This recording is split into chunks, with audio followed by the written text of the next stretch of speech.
Hi, my name is Julie, and I am a relatively new radical potholder weaver.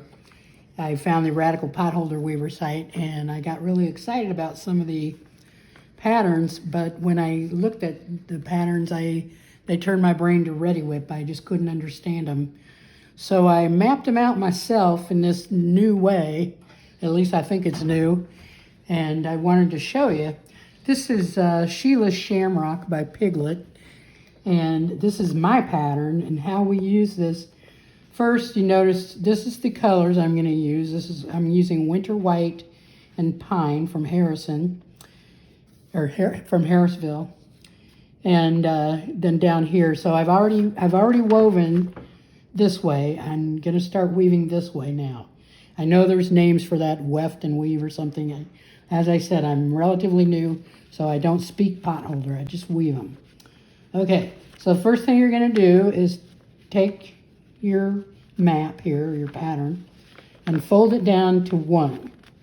Oh, notice I have yellow is under, orange is over, and is normal weave. Okay, so we fold this down to row 1. We set it up right here so that it's aligned. And I've even got it here where I say I've got to start with under. What we're going to do is we're going to take these little pegs that my husband kindly made me. Black ones for yellow and orange ones for orange. Okay, these are yellow, so I'm going to put 2 black ones here. Orange ones here. And orange here. Skip all the way down here and do orange and orange. And then black and black for yellow and yellow. Okay. So we've got our little pegs. I just want to double check everything. That's okay. So now we're ready to weave, and this is going to be Winter White, and we're going to start with under. So, and then there's 2 here, so we're going to start with 2 unders.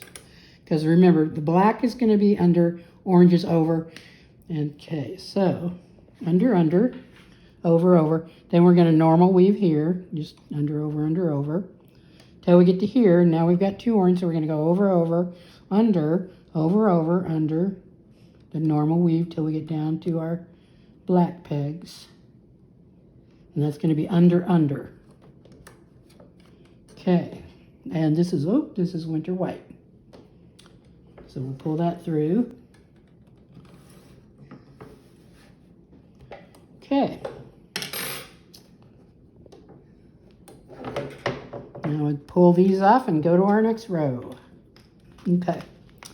We'll fold it down for row 2 and do the same thing. Okay, let's get that lined up for our 27 peg loom. Starting with orange over here. I don't know how my husband made these. All I know is it involved some kind of electrical things and heat. Okay, and then I painted them with my acrylic paint left over from my paint by number, one of my other hobbies. Okay, orange, orange, and then, oh, look here, I've got to put my black ones here. Black, black. So orange, orange, orange, orange, orange, orange, orange, and these will be black. Okay, now I want to just make sure, okay. Orange, orange, okay. Now, see, I've said right here, this row is going to be green, and it says 2O. The O is for over. That means we're going to start with over, okay. So we're going to go over, and then we got 2 black pegs here. Those are under, so we got an under, under, then over, over, then normal weaving where there are no pegs. Till we get to here, then we're going to go over, over, normal weaving. So we get here, over, over, under, normal weaving. Till we get down here. We're going to go under, under, and then finish up with over, over. And this will be our pine. Okay, make sure did I do that right? Yes, I did. Okay.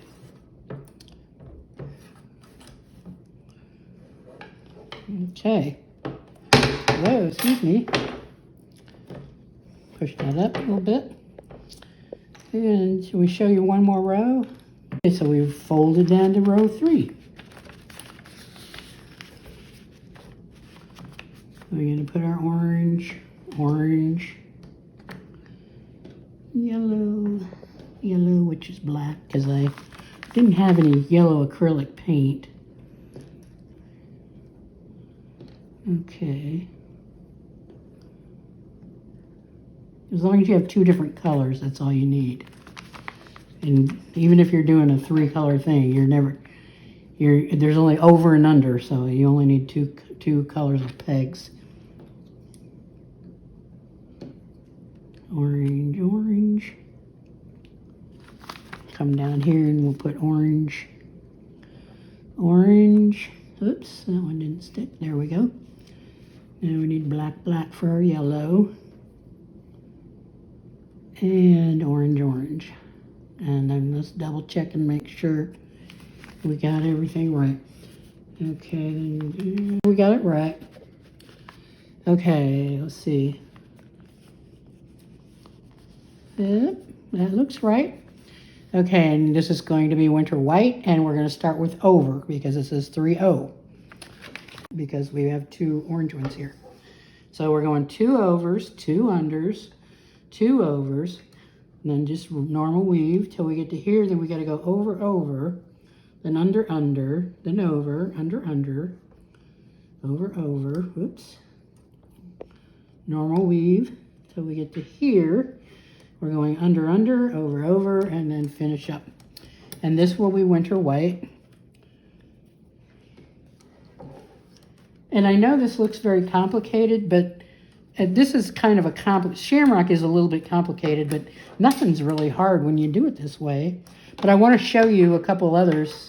Oops, let me get that.